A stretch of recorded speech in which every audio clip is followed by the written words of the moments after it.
welcome to the Regent's podcast. My name is Nathan, and I will be the host for this podcast. Before we begin, I would like to introduce the Regent's podcast team. Hello, my name is Johnny, and I'm in year 10. Hi, my name is Emil. I'm from Armenia and in year 12. Hi, my name is Bumjin and I'm in year 10. Hi, my name is Pierre-Paul. I'm in year 10. Hello, my name is Nathan. I am in year 11. And today, I have the pleasure of being the announcer, broadcaster for the first Regent's podcast. To start off the podcast, we have an interview with Hike and Emil. Hike is the head boy at Regent's at the senior school. Ladies and gentlemen, welcome to the Regent's podcast. Today we have an interview with Regent's head boy, Hike. Thank you, Hike, very much for accepting our invitation. So let's begin with the first question. Why you decided to become head boy?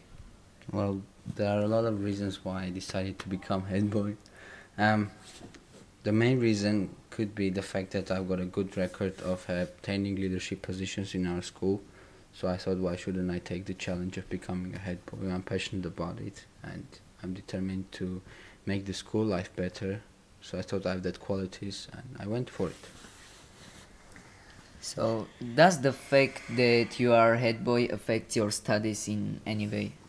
I don't think it does have, that does affect to a certain extent, but it's all about balancing your studies and the work you do for the school. Being a good head boy doesn't only mean being good extracurricular person, it also means being a good student in the class. So I have to try to balance both. I am not having difficulties with it. I think it helps you in different ways. Yes, well, it helps me, it helps me a lot. Well, first of all, it develops an independent person, and a lot of year 30s might say that it might help for the university applications. But I think the greatest achievement of being a head boy is probably the effect it has on your personality. Where do you want to go after Regents? I've applied to several places.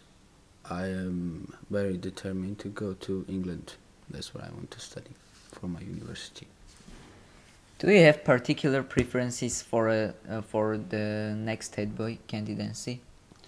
Well, that's a difficult question to ask. There are a lot of qualified people whom I really see in head boy position. So I can't really give you exact names, but there are a lot, and I think this year is going to be a very tough competition for the head boy candidacy. And for last question, what are your wishes for the next head boy? Well, I wish next head boy success in what he tries to achieve. I wish them ability to balance their studies and work they do, and I really want to see them as friendly, as talkative, and have an open door policy, able to talk to all of the students, doesn't matter age, year group. Yeah, that's what I wish the next head boy to be. Hope the next head boy will be like you. Thank you very much. Thanks a lot. I hope the next head boy will be better than me. Wait for our next podcast. Thank you. I'd like to say a big thank you to Hike for letting us interview him. He did a great job, and I'm glad he's our Regent's head boy. I would like to also thank Emil. He did a great job, and I'm very happy that he's on the Regent's podcast team. Up next, we have an interview with Sage and Daniel. Both of them went on a peace conference in Bangkok. I hope you enjoy. It sure sounds like they had a good time. On Friday, 21st January, Daniel and myself, along with Ms. Pratika, participated in a UNESCO-organized workshop on peace in Bangkok.